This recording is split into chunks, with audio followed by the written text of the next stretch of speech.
Você está ouvindo o DeskCast, o programa de empreendedorismo do Desk Coworking. Vamos para mais um DeskCast, o podcast do Desk Coworking. E eu tenho certeza que hoje esse podcast vai ser incrível. E lá no final, para segurar a audiência, vocês vão entender por quê. Mas hoje nós vamos falar sobre empreendedorismo sustentável. Eu trouxe aqui meu amigo de longa data, Felipe Nunes. Tem que ser Felipe, né? Não é Felipe, não é Felipe, né? Preferencialmente, né? Felipe Nunes. Felipe, cara, você é um grande amigo de longa data nisso aí, um cara brilhante na área ambiental, né? Assim, de vez que eu te conheço, né? Você está trabalhando firme e forte nisso aí.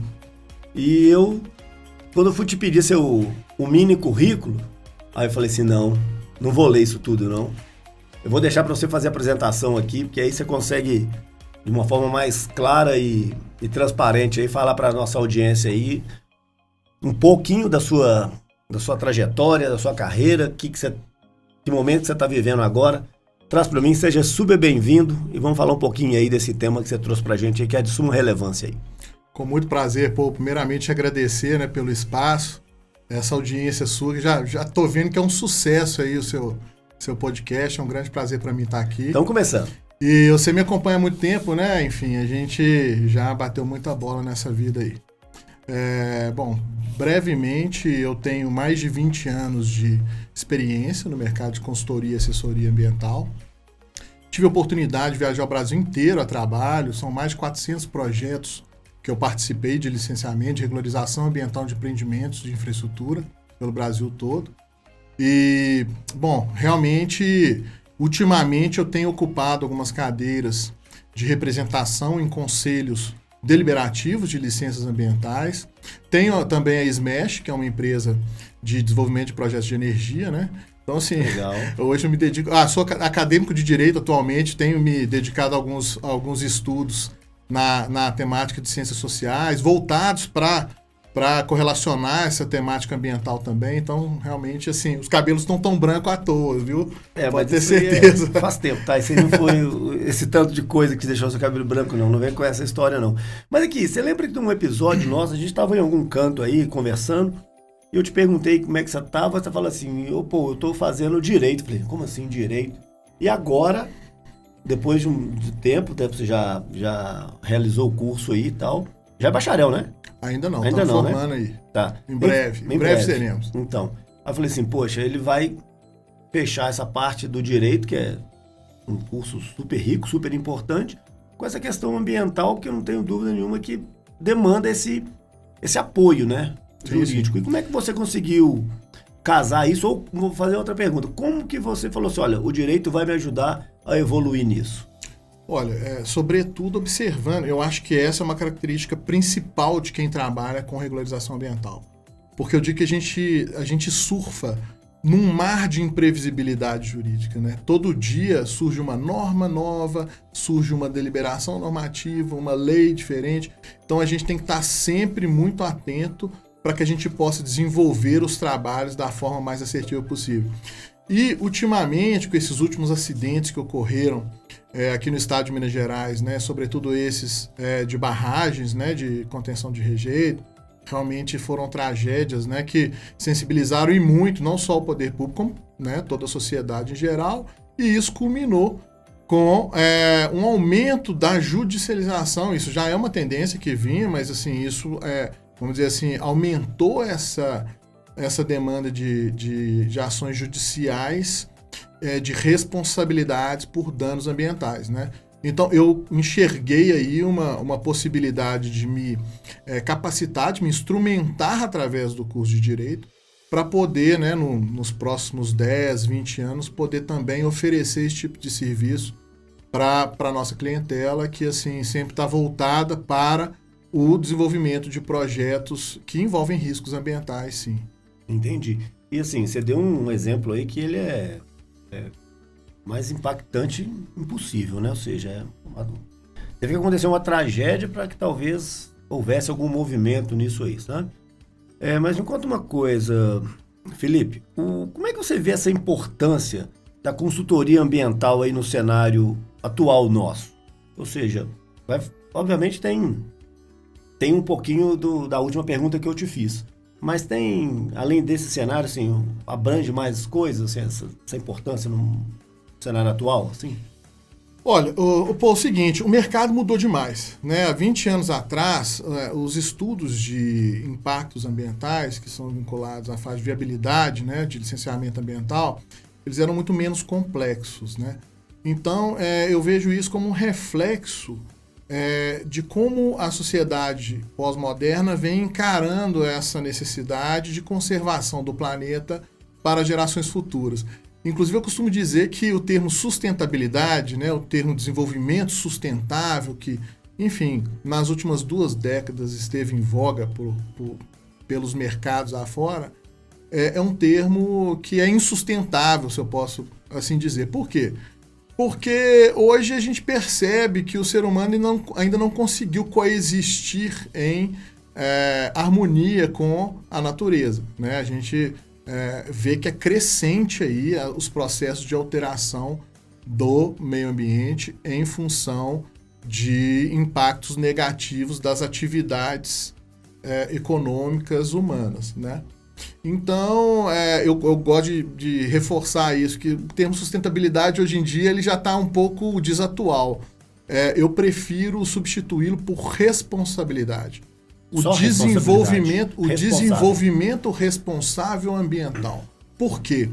Porque responsabilidade, ele traz esse termo ele traz também essa necessidade de lidar com a verdade, de enxergar o contexto ao qual a gente está inserido e não somente nos limitarmos a narrativas, né? Hoje, no mundo de narrativas, a gente percebe aí uma sociedade muito presa em narrativas e menos focada naquilo que é necessário ser feito.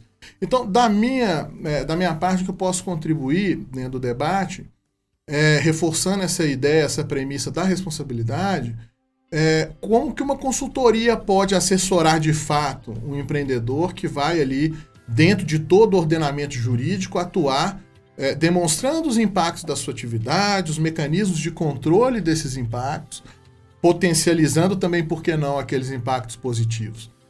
Tem que ser uma consultoria que está muito bem norteada por essas alterações da legislação que eu mencionei agora há pouco. Muda com frequência? Inovações tecnológicas, né? Por que não? Porque, enfim, hoje em dia você tem condição de elaborar estudos muito aprofundados a partir de geoprocessamento, a partir de informações públicas que são disponíveis e principalmente, né, que eu vejo aí dentro dessa tendência de responsabilidade socioambiental corporativa, todo esse apelo do ESG que a gente tem hoje, por que não retornar os bons projetos, ou seja, as boas soluções, retornando imagem para o empreendedor, ou seja, aproveitar os resultados positivos para que se consiga, então, a efetivação dessas boas práticas que hoje é tão valorizada dentro do cenário corporativo, né? Entendi. Porque, assim, eu como um heavy user de internet, mas de TV não tanto, mas, às vezes, quando eu estou vendo alguma coisa na televisão e a gente é impactado por alguma notícia de meio ambiente. Sim. Aí a minha pergunta vai ser maldosa, sabe? Vamos lá. É a seguinte, não tem um exagero? E se há esse exagero, obviamente é sua opinião, né? Eu estou fazendo um questionamento. E se há esse exagero, faz sentido, é relevante, quer impactar alguma coisa, tem viés político na coisa, sabe? Porque é o seguinte, quando você fala de responsabilidade traz consigo transparência.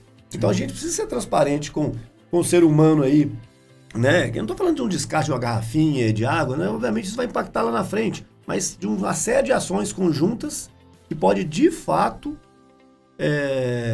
impactar no meio ambiente daqui a X anos aí, né? Não é muito minha área, por isso que eu te trouxe aqui para você esclarecer isso pra gente. Tem exagero? Olha, aí depende do contexto, né?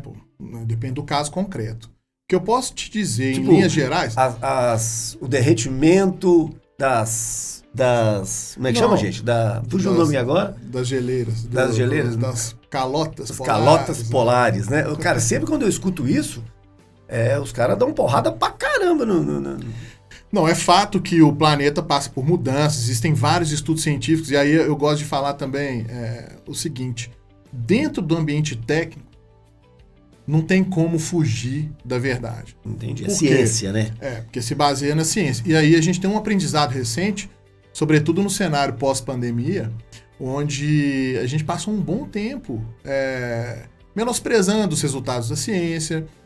Muitas vezes os estudos mais impactantes sofreram lobby das indústrias, enfim. Existe uma série de abordagens em cima da ciência que acabaram por descaracterizar a própria falta de investimento que a gente pôde perceber no mundo inteiro, né, em relação às grandes questões aí científicas que envolvem a nossa vida moderna, pós-moderna. Então, o que eu gosto de frisar com relação a isso é que é o seguinte: o bom técnico, ele é um instrumentado pela ciência. Ele é não somente alguém que produz informação científica, como ele bebe muito dessa fonte. Então, dentro do ambiente técnico, não tem como a verdade não imperar, né? Ou, se a gente puder aí, partir para um resultado menos satisfatório, pelo menos sopesar mais aspectos com mais credibilidade à mesa, poderemos chegar a uma decisão mais equilibrada, vamos chamar assim, né? E as relações que se dão dentro da natureza, ou seja, aquelas que são intraespecíficas, né? Aquelas que é o mundo biótico, o mundo da fauna, da flora, enfim, os recursos que baseiam essa vida, essa formação ali de interações ecológicas. Isso tudo ainda é muito desconhecido da grande maioria da sociedade. E hoje a gente vive na sociedade do risco. Qual que é a sociedade do risco? É o vírus invisível. Sim. É a guerra que de repente aparece. Então, assim, é um medo constante, né? Então, como nos prepararmos para conservar o planeta efetivamente? Aí eu acho que, assim, é um grande problema. E voltando para a sua pergunta lá atrás, esse é um grande problema. O problema é que nem estarmos adequados às normativas, nem respeitar a legislação ambiental hoje, nós conseguimos enquanto sociedade, né? Hoje, uma das grandes dores do empreendedor é ele sofrer um embargo e muitas vezes nem saber qual regra que ele descumpriu. Porque existe também uma ineficiência do Estado em fiscalizar, em dar publicidade para os processos de regularização ambiental. Então, assim, eu diria que todo esse contexto, ele contribui para um cenário de incerteza, um cenário de insegurança, muitas vezes. E é aí que o bom consultor ambiental aparece no sentido não somente de assessorar no balizamento da tomada de decisão, quando da concepção dos projetos, onde você vai realmente entender qual aquele plano de negócio, aonde o investidor quer chegar, em qual tempo e contribuir nessa análise de risco e na mitigação dos impactos negativos, pondo atenção naquilo que é necessário para otimizar custo, prazo e resultado. Entendi. Então, a visão do consultor hoje, ela tem que ser uma visão assim, muito mais até de gestão, de estar antenado para as mudanças de normativas, de se antecipar institucionalmente, né? Então, assim, eu como consultor, fazendo parte de conselhos deliberativos, eu tenho a oportunidade, obviamente sem conflito de interesse algum, porque quando há algum interesse direto, tem alguma demanda, eu já me abstenho de qualquer votação dentro desses conselhos. Isso é uma praxe. Sim, de todos os sobretudo ética, os conselheiros que ali integram, né? Enfim. E então, dentro desse exercício ali recorrente, em cima da norma, em cima das inovações normativas e dos casos concretos que são atuais, é que você consegue, então, ter essa antecipação para poder assessorar com qualidade o empreendedor nas mais diversas tipologias de empreendimentos que se dão por aí. Ele é consultivo, ele é facilitador, ele é proativo, ele está sempre à frente para te auxiliar nisso aí, até pela vivência, experiência, né? Bagagem, conhecimento do processo como um todo, né? Perfeitamente. Ô, Felipe, não, que dificuldade de chamar o senhor de Felipe. Puta merda. Mas deixa, segurar a audiência é importante. Você tocou num ponto, numa sigla aí, né? ESG. Isso veio como uma avalanche. explica assim para o leigo o que é ESG, onde se aplica, quem é obrigado, quem não é obrigado. É para todos. Sim, sim. Bom, o ESG, traduzindo em tradução livre minha, né, do Felipe, é a responsabilidade socioambiental corporativa, ou seja, como a governança das empresas lidam com os problemas socioambientais do desenvolvimento da atividade fim dessas corporações, né? Então, ele está diretamente ligado às boas práticas. E aí é um pouco perigoso a gente cair num subjetivismo. O que são boas práticas? Então, eu tenho aqui algumas críticas, mas em reflexões recentes que eu fiz, até mesmo considerando algumas recomendações técnicas que surgiram, inclusive no final do ano passado, a própria BNT soltou uma recomendação técnica acerca do ESG, a gente percebe que já existe uma certa integração do poder público com as empresas, porque na origem esta foi uma demanda que sempre existiu, né, que os diversos marcos regulatórios não conseguiram fazer as alterações em termos de conservação que eram adequadas, e o próprio setor privado, então, partiu para uma resolução, né, dessas questões.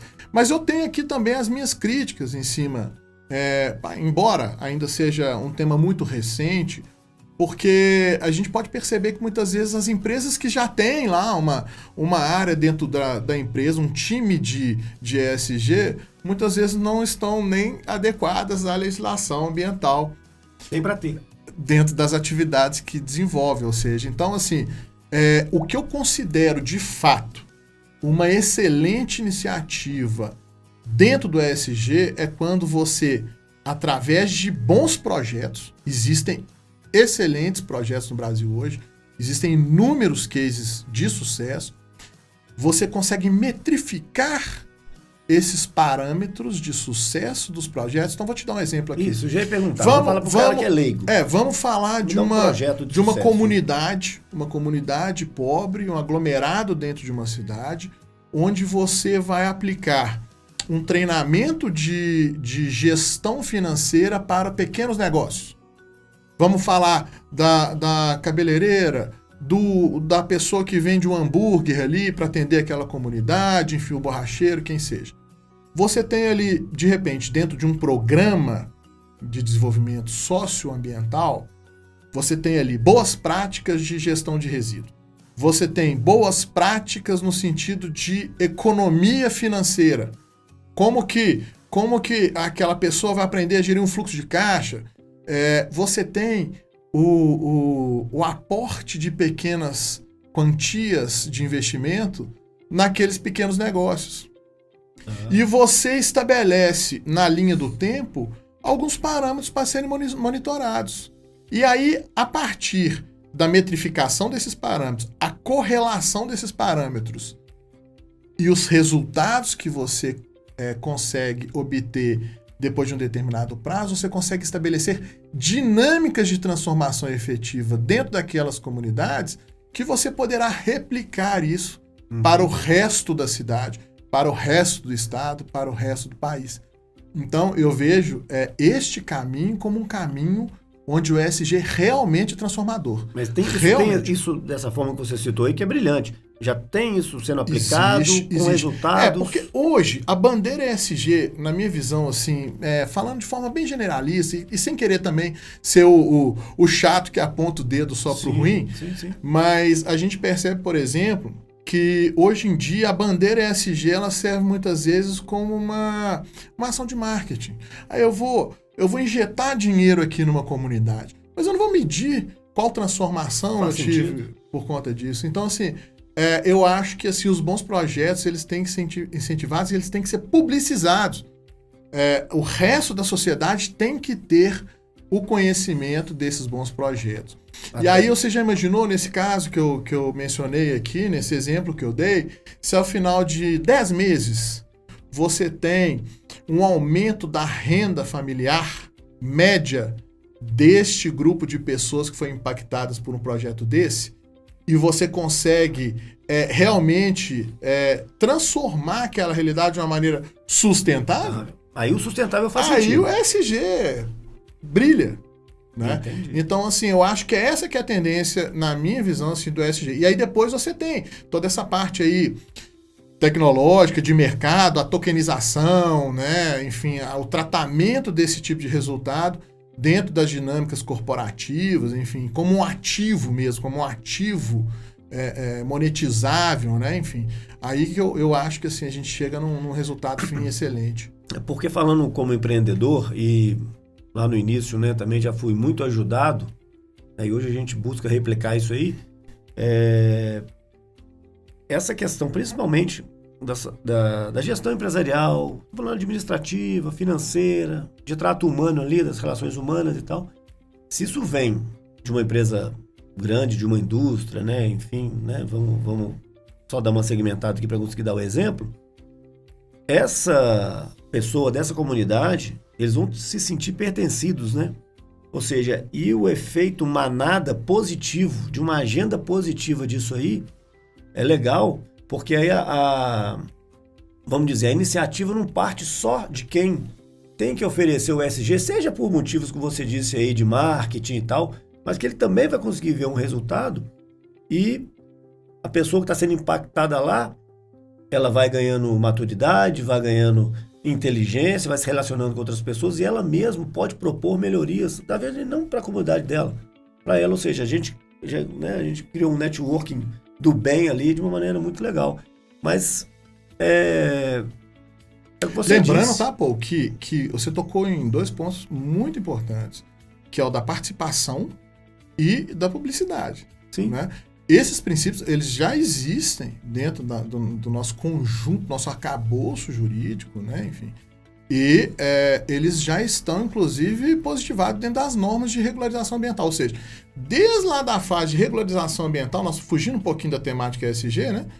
Porque a temática ESG ela não está diretamente, ela está indiretamente ligada aos processos ambientais que são estabelecidos por ocasião do desenvolvimento das atividades. Né? E que muitas vezes são condicionados às licenças ambientais, ou seja, programas de capacitação técnica da população que está na área de influência de uma usina eólica no sul da Bahia, digamos. Né? Então você tem ali todo um processo de envolvimento social para que aquela comunidade, aquela região receba um vizinho que não é qualquer vizinho, né? Um vizinho gigantesco, é um vizinho que muitas vezes altera aquela dinâmica, dinâmica social. Claro. Então, assim, nesse aspecto, nos processos regulatórios, a participação das comunidades atingidas ela é fundamental, ela é inclusive necessária. Né? E a publicidade também dos processos regulatórios é algo que é já positivado na lei, ou seja, tem que se dar publicidade aos processos de regularização ambiental. Agora, no ESG, eu acho que é justamente isso que falta. As boas práticas, elas serem de fato ratificadas através da ciência. Porque com métodos científicos, você consegue comprovar de fato a que se deu aquele investimento inicial e quais resultados de fato, a gente tem aqui na mesa. Então, a partir daqui, como que a gente pode replicar esses métodos e obter, então, resultados mais expressivos? Acho que é por aí que passa essa discussão do ESG. Então, eu estou com uma pergunta para te fazer aqui com relação, principalmente, nós já conversamos isso aqui agora, né? Mas assim, só para às vezes não ficar repetitivo, mas assim, a consultoria ambiental, falando diretamente para o empreendedor, né? Cara, ela tem um papel assim, nunca vai ser uma coisa só, né? Mas assim, o que você vê assim de ponto importante? Ó, esse aqui é um papel fundamental do empreendedor, do consultor ambiental, da consultoria ambiental, falando como um negócio. Ou seja, temos que partir desse ponto. Entendeu? Olha, eu acho que sobretudo você definir qual o nicho de mercado que você vai atuar. Mas precisa disso, né? Precisa dessa definição, né? Porque existe uma tipologia enorme de empreendimentos, cada um com seu arcabouço legal próprio, né? Embora, assim, como eu te disse, os cabelos tão brancos, porque eu já atuei realmente em diversos, né? Assim, mas, assim, o que eu acho que o profissional que quer entrar para essa área de consultoria e assessoria ambiental, né, ele tem que ter uma noção de multidisciplinariedade. Ou seja, ele tem que ser capaz de integrar diferentes aspectos de diferentes temáticas convergindo para um ganho único. Ou um ganho que seja, vamos chamar assim, mais geral. Por quê? Porque no final das contas, aí tem um outro aspecto interessante, né? Que a nossa própria Constituição Federal, ela trata o direito ao meio ambiente ecologicamente equilibrado como um direito fundamental. Ah, tá. Ele é um bem coletivo, tutelado pelo Estado e garantido, e deve ser garantido pelo Estado.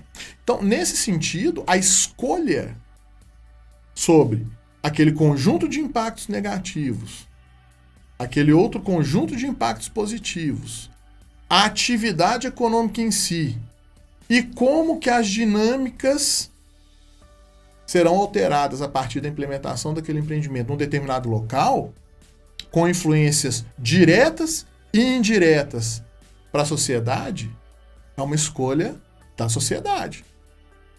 Então, por isso que o balcão do licenciamento ambiental, ele é um balcão multidisciplinar, ele envolve os mais diversos interesses. Entendi. Então, tem que envolver todo mundo. Daí se dá a importância do consultor ambiental ter aquela sensibilidade de, não somente lá nas fases de concepção, definir todas as interfaces da engenharia para poder mitigar todos os impactos negativos que forem possíveis serem mitigados. Você tem que ter muita atenção. No Brasil, eu gosto de dizer uma coisa. Você pega lá os países nórdicos da Europa, eles gastam 5, 7 anos estudando a pré-viabilidade do empreendimento. Ou seja, tudo que eu posso fazer e errar, onde que eu posso corrigir aqui antes de implementar, que tecnologia que eu posso aportar aqui para esse projeto para eu ter o maior sucesso possível. Isso culmina com o quê? 2, 3 anos para implementar um projeto de infraestrutura de grande porte. A execução, 2 anos só. No Brasil, o contrário. No Brasil, já se começa a toque de caixa, sem discussão com os stakeholders, sem discussão com as partes envolvidas. E aí você fica preso 7, 10 anos num processo de licenciamento que você... Tem que refazer o processo. E todo o plano de negócio. Porque hoje no Brasil, 5 anos, 10 anos, você muda completamente a dinâmica de mercado. Isso é um problema cultural? Com certeza, porque não vejo outra... eu acho como tudo no Brasil hoje em dia, tem uma ineficiência do Estado que não consegue ajustar adequadamente a régua do processo, tem um oportunismo aí muito grande, e eu não diria um oportunismo do ponto de vista negativo, não, porque o Brasil realmente não é para principiantes, né? Então existe vamos dizer assim, uma conveniência ou até mesmo um certo conformismo em lidar com essa ineficiência do Estado para se obter o resultado fim, que é o quê? Promover emprego, gerar valor, gerar receita. Então, aí nós estamos entrando um pouquinho no dilema do empreendedor sustentável, né? Porque o que é sustentável? E o que é o empreendedor sustentável? Não é isso? Então, ele tem que olhar para dentro de casa, ele tem a folha de pagamentos, ele tem o risco do investimento, muitas vezes tem que lidar com empréstimos altíssimos na área de infraestrutura de grande porte. Muito caro. Um dinheiro caríssimo, enfim, com taxas de retorno projetadas para longo prazo, né, o payback muito longo, e a incerteza jurídica. E o dinheiro no Brasil sempre muito caro. A imprevisibilidade jurídica ambiental, então, que eu digo o seguinte, você pega um projeto de engenharia, uma usina hidrelétrica, você dobra o número de engenheiros, vai ter esse projeto num tempo menor. Você triplica o número de operários, de trabalhadores na fase de implantação, você também consegue diminuir o tempo de implantação. Mas a parte ambiental, a parte de regularização, ou seja, toda a parte regulatória, seja a parte junto à ANEEL lá para você ter aprovação do projeto de engenharia, enfim, quanto também da parte ambiental, você cai num ato subjetivismo, de imprevisibilidade jurídica, onde é aquilo que eu falei, você está surfando num mar de normativas, aonde pode mudar o entendimento técnico de uma câmara técnica que vai analisar determinado estudo, ou pode surgir uma norma nova que você vai ter que adequar, ou seja, é um mar de imprevisibilidade. Então falta muito desse compromisso também, no sentido... E aí, não estou falando aqui de desregulamentação, perdão. Desregulamentação de um setor passa um pouco pela irresponsabilidade. Porque, muitas vezes, uma norma ela é estabelecida em função da situação presente. Né? Tem que ser muito bem fundamentado. Uma linha tênue, né? Tem que ser muito bem fundamentado. Se alterar uma norma, no sentido de flexibilizá-la... Tem que ser muito técnico. Sem a devida justificativa técnica. Então, assim... não é fácil, não. Empreender no Brasil definitivamente não é fácil. Essa é a frase mais dita, inclusive. Ô, Felipe, me conta uma coisa. A gente, né, o Deskcast, né, esse nosso podcast aqui, ele nasceu da ideia da gente justamente fomentar o empreendedorismo. O empreendedorismo é muito amplo, né? E uma das pautas que a gente trata aqui é desburocratização. Quando eu conversando aqui com a Marcela Trop, que esteve aqui com a gente semana passada, vereadora, eu comentei com ela o seguinte: Marcelo, desburocratização não é ausência de burocracia, né? De repente são ajustes que precisam ser feitos para melhorar um trâmite, né? Ou seja, para facilitar a vida do empreendedor. Eu não sei se eu posso usar esse termo na questão ambiental ou, de repente, afrouxar um pouquinho o parafuso da burocracia, porque pode impactar diretamente na questão do meio ambiente em si. Ou seja, a burocracia, ela faz sentido, e muito, eu vejo, tá? Minha opinião, nessa questão toda. Mas a pergunta que eu te faço é o seguinte: o processo, ele é engessado, ele está engessado, tem abertura para melhoria? Vamos lá, Paul. Pergunta excelente. Primeiro porque é o seguinte, eu acredito que esse excesso de burocracia, entre aspas... porque não é ausência de, né? Vamos deixar claro isso. Sim, né? Mas esse excesso de processos, eu acho que isso é cultural também. Em todas as outras áreas... Tem muito carimbo, né? É muito carimbo, né? Mas eu acredito que isso passa muito por essa falência do Estado que a gente vê, porque hoje o corpo técnico, para analisar esses processos, é muito pouco capacitado. Os corpos técnicos são muito pequenos, com pouquíssima formação técnica. Eu queria te interromper, né? Ele tanto em quantidade, tanto em qualidade. Em quantidade e qualidade. Só para não ser injusto aqui. Com certeza absoluta. Então, assim, isso acaba por trazer morosidade. Enfim, esse é um problema sistêmico nosso, né, do país. Então, assim, o que eu vejo que a gente... Mas até fazendo um adendo, tá? O estado de Minas Gerais é o estado que lança tendências para o resto do país. É um estado tido como inovador, na vanguarda. Exatamente, das boas práticas administrativas. Ou seja, e a gente tem alguns históricos aqui interessantes de otimização justamente do processo administrativo, buscando mais celeridade e qualidade também na análise, né, desses processos regulatórios. Mas isso é contínuo entre os governos, dependendo de esquerda e direita? Ou seja, pelo menos nisso aí eles têm um caminho de entendimento único, essa administração continuada disso, sabe? Ou seja, mudou o governo, muda tudo. Não seja, pelo sinceramente, menos... eu não teceria aqui nenhum comentário na esfera política. Porque realmente, assim, se você for analisar isso historicamente no Brasil, isso não é o mesmo padrão, né, de ineficiência. É o que a gente pode falar, quando eu falo de ineficiência do Estado, eu digo assim, uma situação que infelizmente, ela perdura aí por muito tempo, e eu acho que a gente ainda está um pouco longe de alcançar aí melhores padrões de atuação, né? Precisa de investimento mesmo. Entendi. E me conta uma coisa, um empreendedor ou uma empresa, no caso você tem essa empresa sua de consultoria, né, que já vem de décadas aí.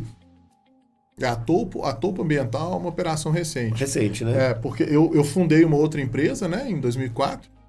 Fundei uma empresa, fiquei nela por 15 anos. Ao final de 2019, eu resolvi fazer as coisas de outra forma.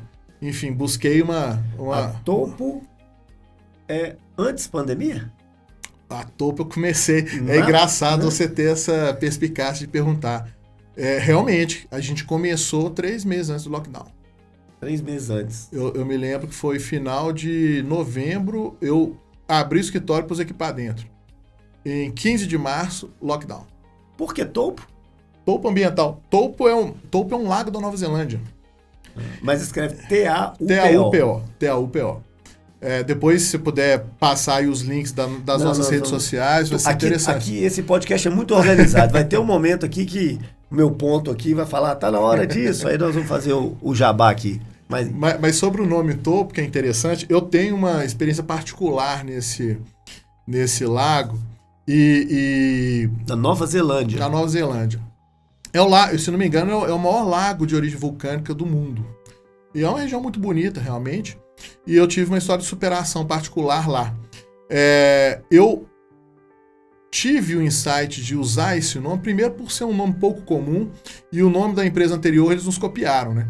A gente ainda, começando a empreender muito novo, ainda não tinha aquelas malícias de registrar no INPI, etc. Hoje em dia... Verdade, eu acho que a gente alguém de INPI aqui. Isso é uma pauta importantíssima. INPI é outra... Mas enfim, cara, e aí a gente... Eu até tive a oportunidade de estudar um caso, olha que coisa interessante. Você sabe que os povos indígenas, eles tratam as toponímias, ou seja, os montes, os rios, os lagos, como entidades divinas, né? Isso é uma tônica geral. E na Nova Zelândia existe um caso, até se não me engano, eu esqueci o nome do rio, porque os nomes são difíceis, mas se não me engano, até um dos rios que contribuem com esse Lago Topo, com esse Lake Topo, onde a comunidade indígena conseguiu, na justiça, trazer o direito, sob argumentos de que aquilo ali tinha um significado de fazer parte integral da sociedade daquele povo, conseguiram ter a preservação permanente de um trecho de rio enorme. E essa é um caso jurídico que durou décadas e teve uma decisão recente. E aí eu estava ali no contexto ali de, poxa, que legal, né? Ainda existe um caminho positivo para a nossa humanidade. E aí eu falei, não, eu vou pôr Topo, porque veio a cabeça e assim nós estamos até aqui. Então de aproveitar o viés do Topo aí, você tá lá no Vila da Serra, não é isso? Sim. E como é que quem tá ouvindo a gente aí acha você na internet, no YouTube? Você já tá fazendo isso já também, não tá? Sim. Na internet? Não, nós estamos hoje em todas as redes sociais.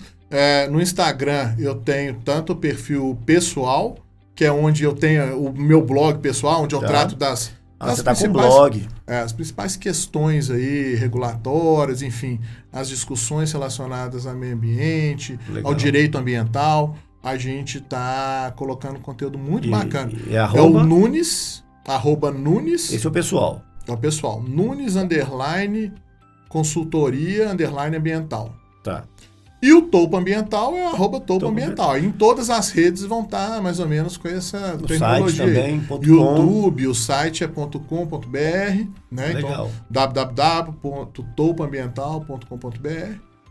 Enfim, e em breve aí estaremos com o Deskcast em outras vamos redes. Divulgar. Aí. Esse assunto, Felipe, é muito legal porque é o seguinte, gera um engajamento, ou seja, eu acredito que muitas pessoas estão envolvidas diretamente com a proteção do meio ambiente, para a gente ter uma qualidade de vida melhor para os nossos filhos, netos e por aí vai.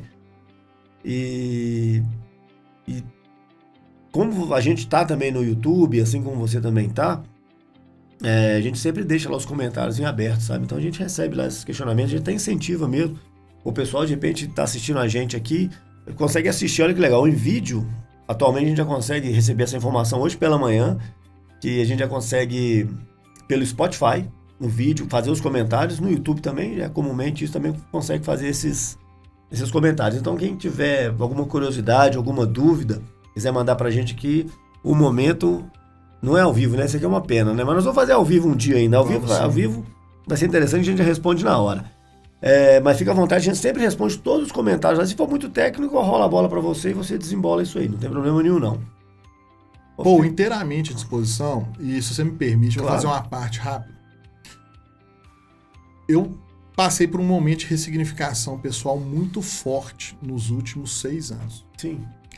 E eu acho que isso faz parte da idade, né? Porque a gente ali vai chegando... Passa dos 40, a gente quer... Da sua idade, né? Não sei qual que é a sua, mas É só enfim... olhar os seus cabelos. Você parece ter 28 anos. Claro, né? obrigado. Enfim, eu enfim... Só vou fazer pergunta fácil agora, pode ficar tranquilo. Mas, querido, esse processo, depois dos 40, você começa a pensar muito no que você quer deixar, né? De legado, né? Importante. A gente com esse tanto de menino aí. E uma coisa que sempre me trouxe, assim,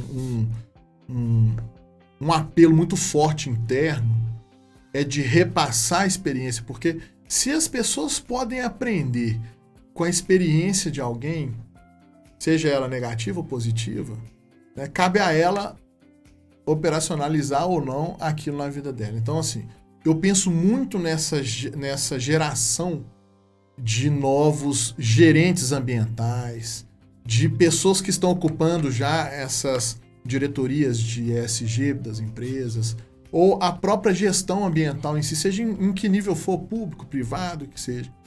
Se essas pessoas puderem, pelo menos, participar um pouquinho dessa nossa experiência e discutir conosco quais são esses meandros, quais são esses gargalos, o que pode ser feito para melhorar, eu acho que já é um exercício muito positivo para modificar essa cultura do desenvolvimento responsável. E agora que eu já assumo a premissa do desenvolvimento responsável, que é aquele que se dá da seguinte forma. Basicamente, nós vamos trabalhar dentro da verdade e buscando deixar uma situação igual ou melhor para gerações futuras. É isso que eu entendo que é o meu legado aqui hoje. Então, se a gente puder trabalhar o desenvolvimento responsável junto desses outros atores do processo, e se eu puder deixar um pouquinho disso para essas pessoas, eu posso ir em paz. Felipe, você tocou num ponto que é importante, e dentro do empreendedorismo, a liderança ali, né? E a gente lidera por exemplo, né? A gente dá um exemplo. Tanto o ruim, como você disse, tanto o bom, né? E num episódio, assim, particular, em casa, né? Dando uma bronca na molecada lá, né? Tem dia que se transformam... São 2, mas tem dia que se transformam, eles viram 8, né? Sim. Aí eu falei, pô, você tem que seguir o exemplo do seu pai, os bons e os ruins. Quando eu falei, como assim, pai, os ruins? Eu falei, os ruins para você não seguir, para você saber que é errado. Exatamente. Né? Porque eu também não faço perfeito, coisa, né? Exatamente, não faço coisa errada também, não é só a coisa certa, não, né? As coisas erradas a gente Sim. faz, mas corrige rápido, né? Ou errou com o intuito de acertar, enfim, né? O erro pro bem, né? Ou na tentativa de ser o bem. Então é o seguinte, e é engraçado porque quando a gente fala da questão ruim, ou fala do fracasso do empreendedorismo, ele não pode servir para te jogar no chão, né? De forma alguma. Ele tem que servir para você tirar um aprendizado. Aliás, né, pô, se existe algum sucesso, ele nada mais é do que uma coleção de fracasso para trás, né? É o famoso tijolinho que a gente vai catando e no final das contas a gente cria um castelo lá na frente, mas não é fácil, cara, é difícil. Por isso que eu sempre gosto de pautar, principalmente essa questão da burocracia, porque é o que eu digo, né? Ou seja, se todo esse poder público, assim, é uma frase que o pessoal usa muito, né? Só de não atrapalhar já ajuda muito. Mas eu ainda acredito, eu sou convicto que na sua área especificamente, na ambiental, eu acho que precisa ter um nível, né? Digamos, uma régua, um sarrafo precisa ser maior. Para poder afastar, inclusive, os que querem um certo atalho, né? E aproveitando isso, dentre as... Vou deixar você responder isso, mas só aproveitando para deixar você dar uma resposta natural e calma aí. Quais os serviços, cara, assim, que são atrelados? Não é só a consultoria, né? Ou seja, Sim. tem uma série de outros serviços que fazem parte desse, vamos dizer, desse grande guarda-chuva que é a consultoria ambiental, né? Sim, o consultor ele vai trabalhar em diferentes fases do desenvolvimento de um projeto de implantação de um empreendimento de infraestrutura, tá? Então você tem o que eu chamo de fase de pré-viabilidade.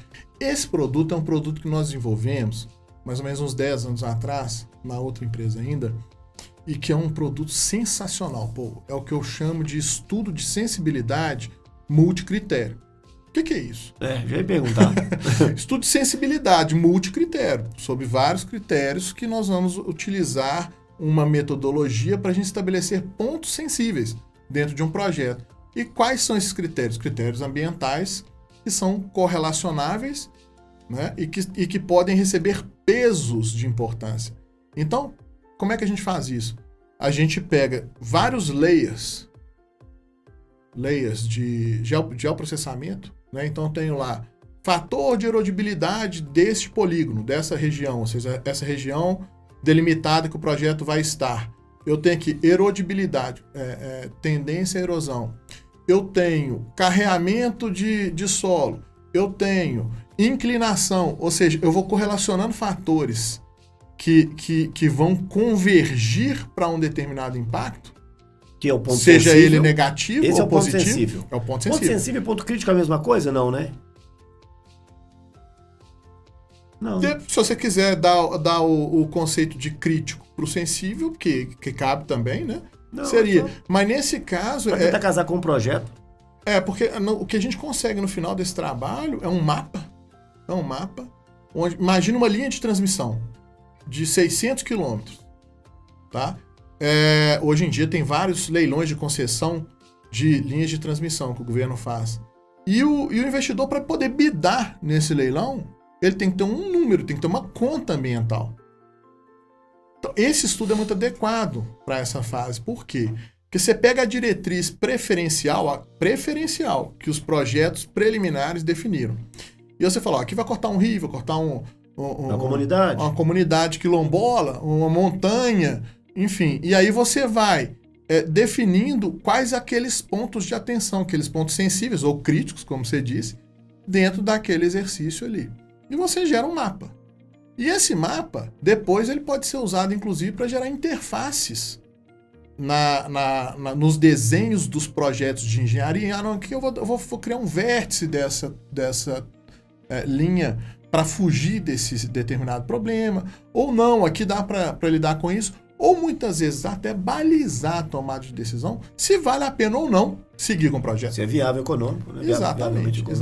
Então, eu acho esse estudo sensacional.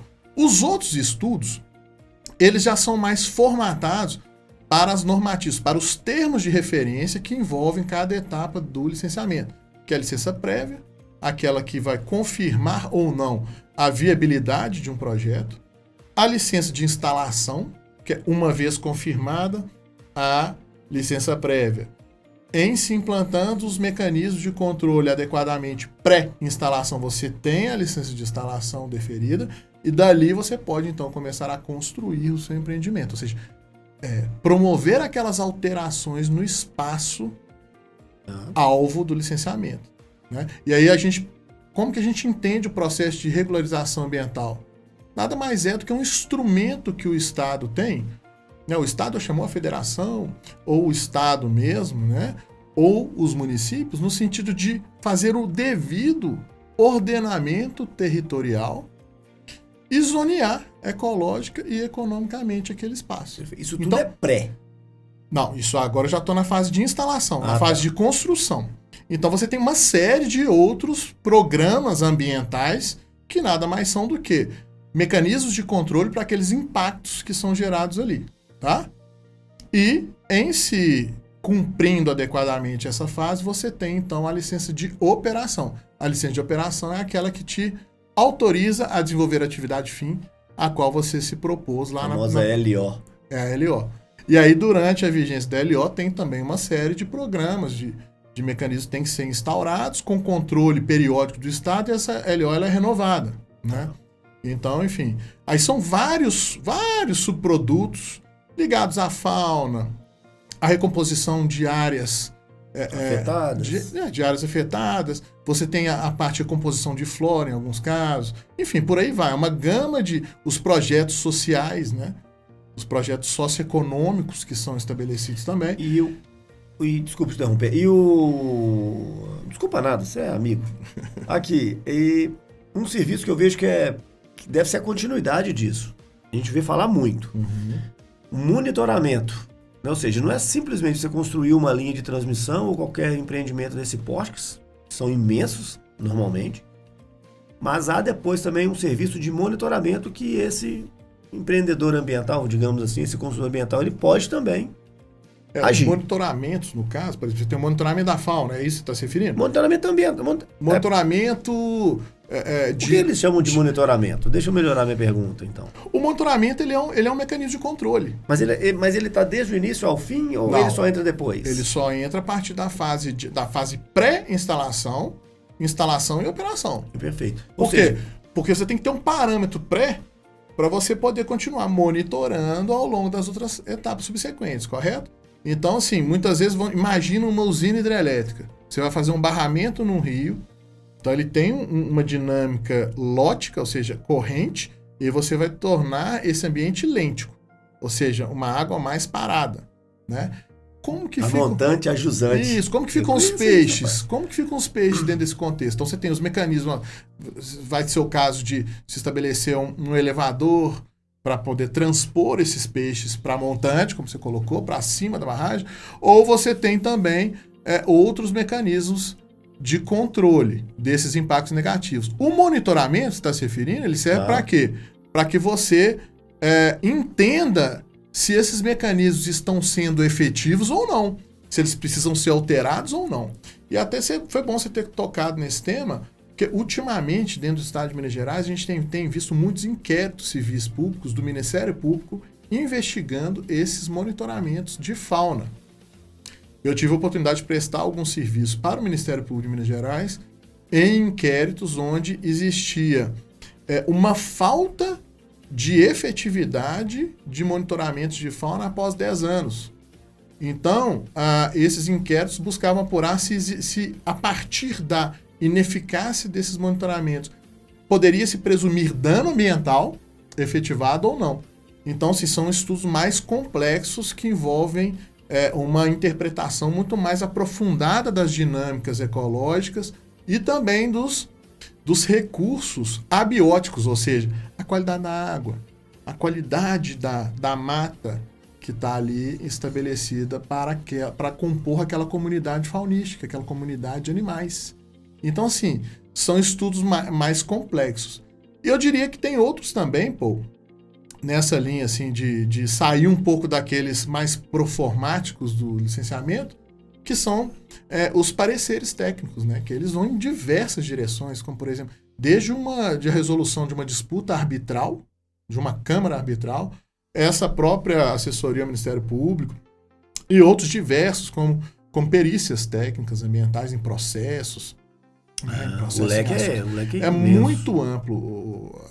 A atribuição realmente, assim, elas são de várias naturezas, mas sempre eu tenho essa visão, sempre com essa característica multidisciplinar, que é fundamental para que a gente faça um bom trabalho. Entendi. Aqui, é só porque eu lembro, você falou aí do impacto ambiental. Recentemente, não sei se você acompanhou na mídia aí, um jogador de futebol aí foi fazer uma piscina na casa dele, não sei o que aconteceu. E ele deu uma desmatada lá, foi denunciado. Você acompanhou isso? Se você não acompanhou isso, eu não vou nem te perguntar isso, não. Não. É porque eu queria saber o seguinte... Deve ter sido alguma coisa de app, não? Deve ter sido. Eu vi, assim, rapidamente, mas também numa área que eu não flerto bem. Se ele tivesse me ligado, quem sabe a gente poderia, né? Evitar esse tipo de problema. Seria essa situação, porque às vezes... esse sentimento, não sei, de impunidade nessa área aí e tal... Muitas vezes não é nem impunidade, é desconhecimento, pô. Né? Isso é muito comum. A gente, muitas vezes... Bom, primeiro que meio ambiente é problema. Né? Você ter problema de meio ambiente, de repente vem a polícia, vem um fiscal e te dá a multa. E você muitas vezes nem sabe por quê. Vai procurar saber a causa depois. Outros casos, não. Eu acho que... Tem maldade. Em menor tamanho tem a impunidade, sim. Sobretudo, assim, em situações de zonas rurais, onde muitas vezes ainda é uma prática, né? O controle, e muitas vezes até licenciado, o controle de pasto com algumas queimadas controladas, etc. Então, existem licenças específicas para isso, mas eu percebo que, em grande maioria, isso é feito de forma irresponsável, ou seja, sem licença, sem os cuidados adequados, sabe? E isso culmina realmente com problemas maiores, assim. Até porque uma queimada dessa pode ter tomar uma proporção absurda, né? Claro. Ô, Felipe, além do processo todo educacional, talvez de uma reciclagem ou de cursos, que nós vamos falar já, inclusive você tá trazendo pra gente uma novidade aí relacionada a curso, né? Mas não vamos falar isso agora, não. Só para segurar a audiência, né? Todo mundo faz isso, por que eu não posso fazer também? Como é que você promove essa conscientização, esse engajamento? Aí eu não vou falar só do empreendedor, não, porque eu acho que isso aí tem que estar na veia dele, do consultor aí, mas da comunidade, né, em si. Ou seja, é só programa cultural, ambiental.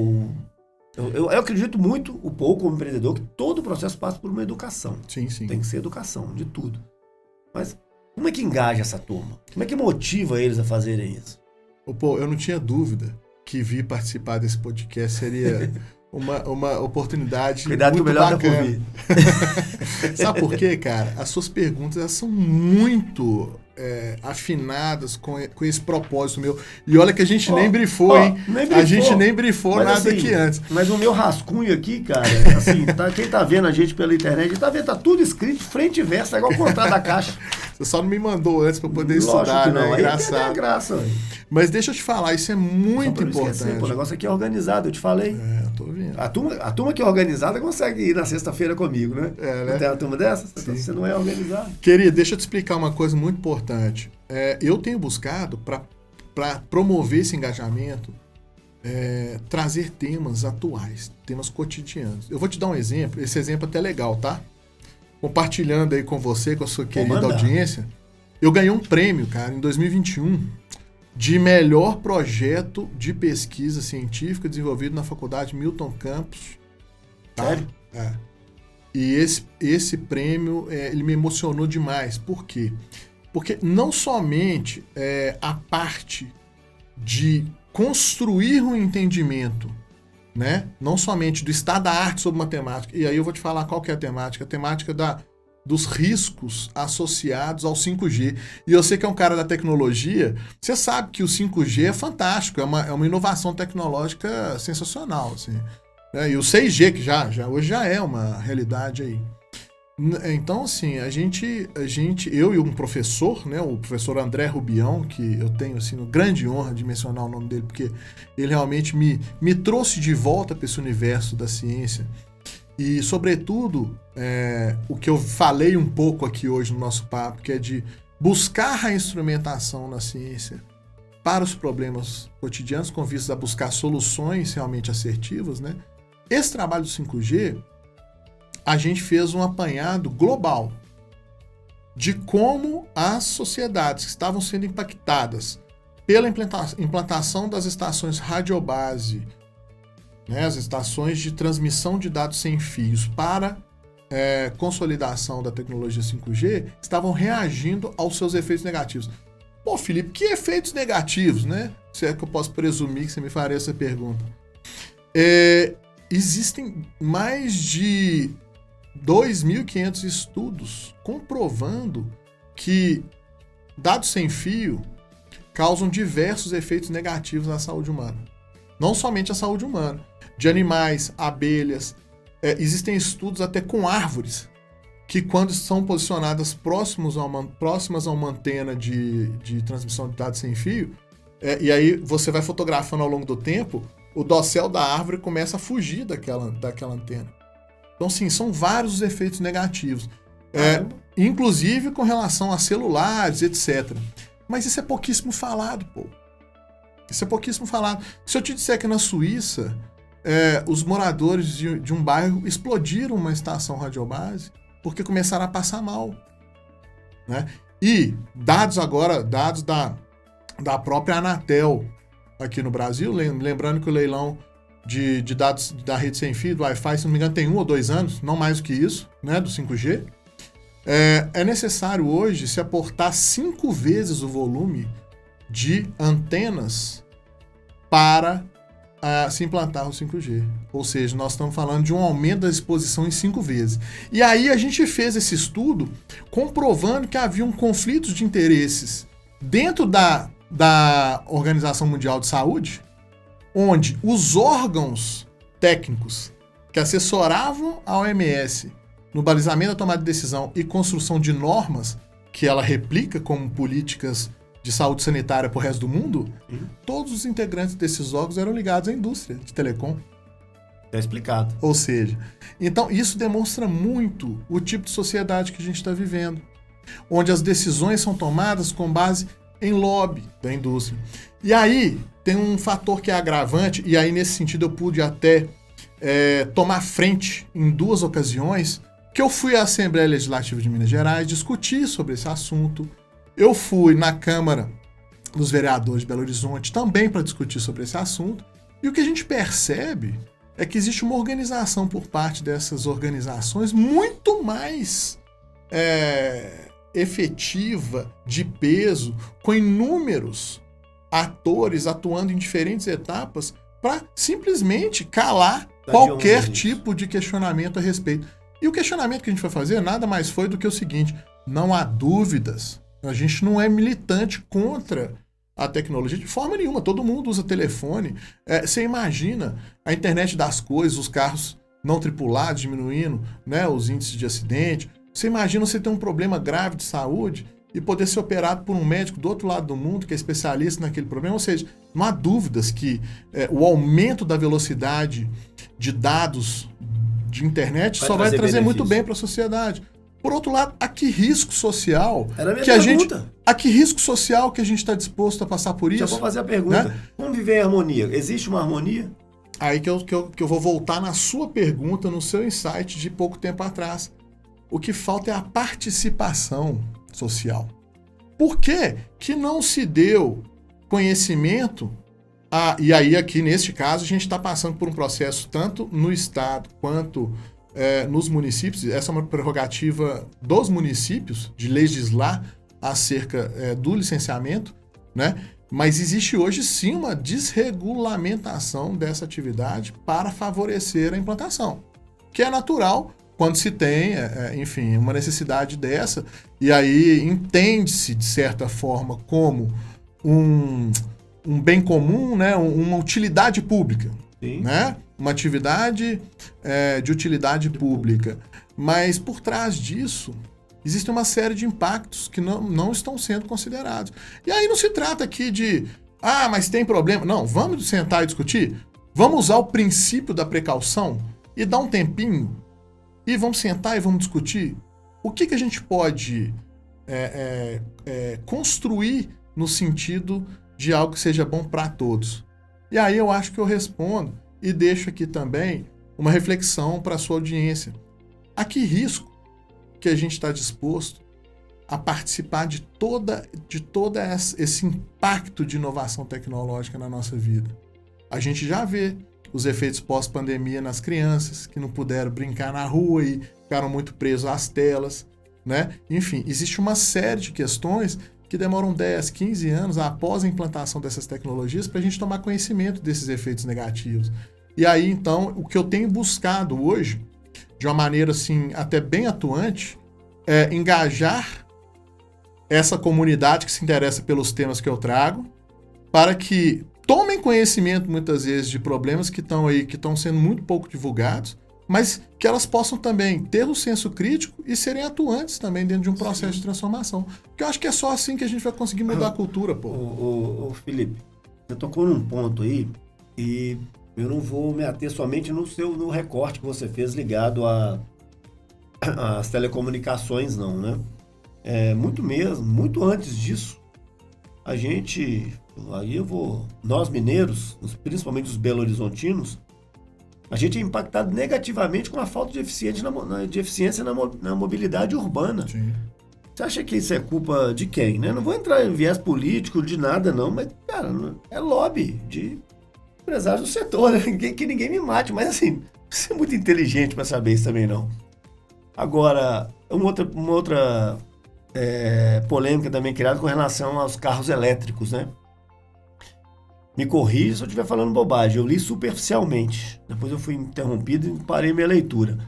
Mas para produzir a bateria do carro elétrico tem que minerar, não sei qual mineral, que causa um impacto direto. Não estou falando bobagem? Eu tenho um... Não, de forma alguma. É porque, assim, eu acredito muito. E aí, se eu dei o exemplo aqui ou seja, é como eu escrevi aqui, ó. Como que vive em harmonia, cara? Tem que existir uma harmonia, um equilíbrio. O problema é que, assim, é chato, né? A gente pôr o dedo na ferida demais, mas a gente tem, né? Nós falando na primeira, pequeno, né? A gente falando na primeira pessoa é mais fácil, né? Mais confortável. Exatamente. Mas a gente tem uma mania de copiar demais o que a gente vê lá fora.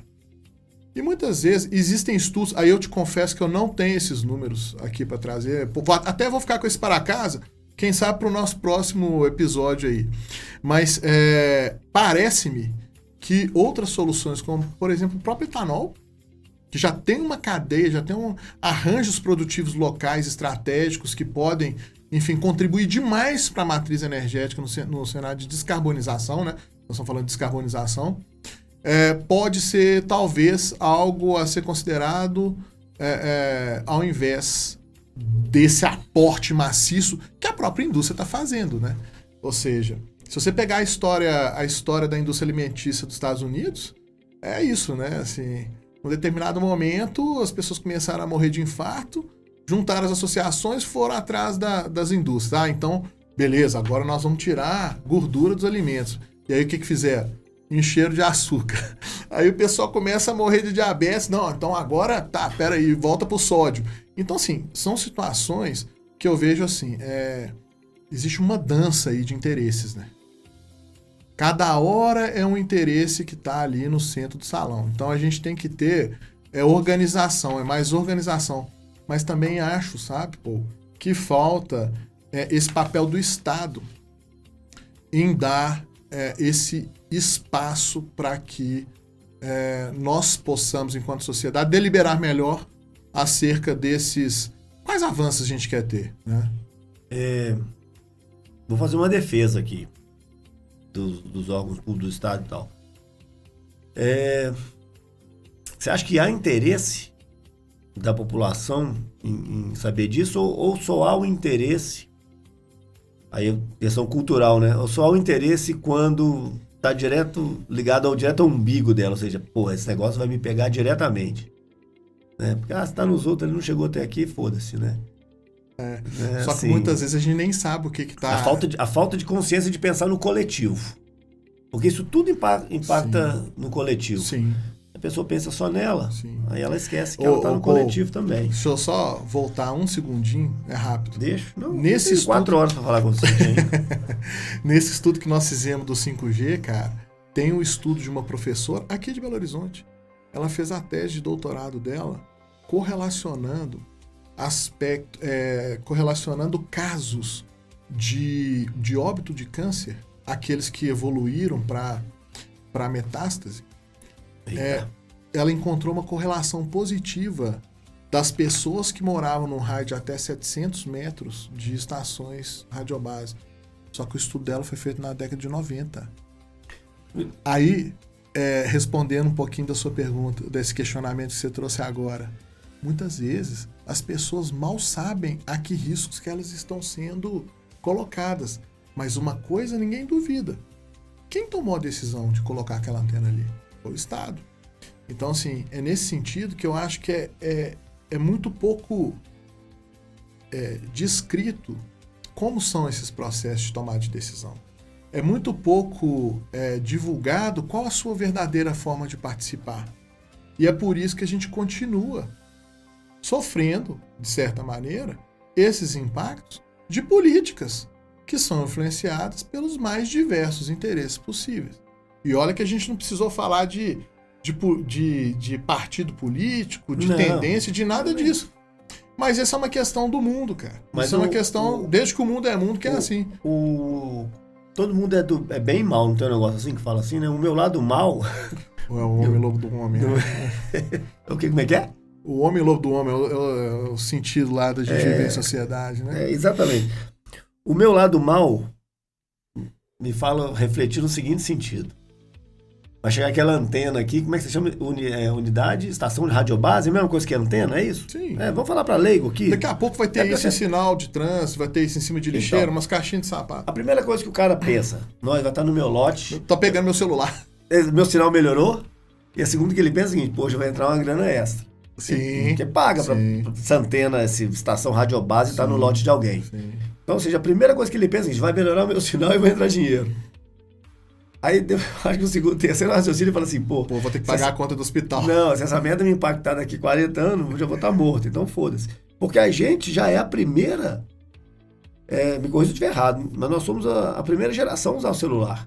Que seja GPS, já existia lá para trás, mas assim, nos Estados Unidos, né? Lembra daqueles filmes que o cara atendia o telefone no carro conversível? Exatamente. Década de 70. Então, assim, eu acho que é complexo. Nós não vamos entrar nessa confusão, de jeito algum. Porque a gente não quer inimizade de ninguém. Mas as reflexões, eu acho que elas são salutares, sobretudo para engajar a população e, sobretudo, os gestores também, porque muitas vezes a gente estuda. O balcão do licenciamento é muito pontual. Ele trata do seu empreendimento, mas a gente não busca ter uma visão sistêmica, né? Qual que é o nosso papel diante do todo, né? E eu acho que dá para fazer as duas coisas. Eu acho que dá sim, mesmo porque é o seguinte, quando você fala essa questão de questionar, não querer entrar em polêmica nem nada, eu falo o seguinte, eu não, né? Tem uma frase do Warren Buffett que fala que as pessoas mais bem-sucedidas são as que mais sabem falar não, sim. Né? Não, no caso. Não. E eu falo o seguinte, os empreendedores de sucesso são questionadores, eles não são empreendedores, as pessoas, questionador. Você tem que ser questionador. E sendo questionador, deixa eu te questionar uma coisa aqui, mas vai ser um questionamento como é que fala? Consultivo, de conselheiro, né? De conhecedor que você é. Nós estamos chegando aqui na nossa reta final aqui, mas eu tenho duas perguntas para te fazer, não uma só. E entender melhor como é que está seu momento agora, o que você está produzindo agora, tá? E eu quero saber detalhadamente essa novidade sua sobre os cursos. Então vamos lá. Em 1 minuto. Não, pode ser mais, estou brincando. O que você deixa, conselho, atitude, melhores práticas, o que não fazer, para quem está, para o empreendedor, que está na base, aquele cara que está começando agora mesmo, assim como você começou há X anos atrás aí, o que você viu de dificuldade, um caminho, eu não gosto de falar atalho não, porque atalho, né, às vezes não dá certo. Mas o que você deixa de informação preciosa assim, para quem está nos assistindo ou vai nos assistir e quer se enveredar nessa área ambiental? Vamos lá. Vou trazer então aqui alguns números. O planeta Terra existe há 4 bilhões e meio. Eu adoro isso, essa cara que ele faz. Agora ficou sério agora. O planeta Terra existe há 4 bilhões e meio de anos. A nossa espécie, Homo sapiens, existe há cerca de 3, 4 milhões de anos. Nós passamos a viver em sociedade há cerca de 150, 15 mil anos atrás. Há 250 anos atrás, a partir da Revolução Industrial, a gente alterou de maneira exponencial os espaços do planeta Terra para o desenvolvimento de atividades econômicas. Se você pegar antes da Revolução Industrial para trás, você não tem notícias de problemas que vivemos por conta de comprometimento de recurso natural. Também se tivesse, não estaria reportado. Mas o que eu quero dizer é o seguinte, cara, a gente realmente alterou as condições naturais do planeta nesses últimos anos. Independente de qualquer tipo de narrativa, deixa os dados do IPCC para lá, deixa toda essa questão das ONGs, vamos deixar isso tudo de lado. Dá para a gente assumir uma postura responsável? Dá para você lá, na hora de separar o lixo, é uma coisa tão simples. você separar o lixo e ser responsável ali na destinação do resíduo que você cuida. Então, pessoalmente, Não é muita individualmente, coisa a gente consegue ser responsável? Claro. Enquanto corporações, empreendedores sustentáveis, a gente consegue ter boas práticas? Tá aí o ESG para comprovar que sim. Enquanto Estado, é possível também adotar uma postura responsável? A resposta aí não seria não, né, do Warren Buffett. Seria sim, sim, sim. Ou seja... Seria um mundo perfeito. Vamos ser responsável na condução das nossas atividades para que a gente tenha um planeta conservado, seja no status atual ou numa condição melhor para os nossos filhos, netos, bisnetos? É possível fazer isso?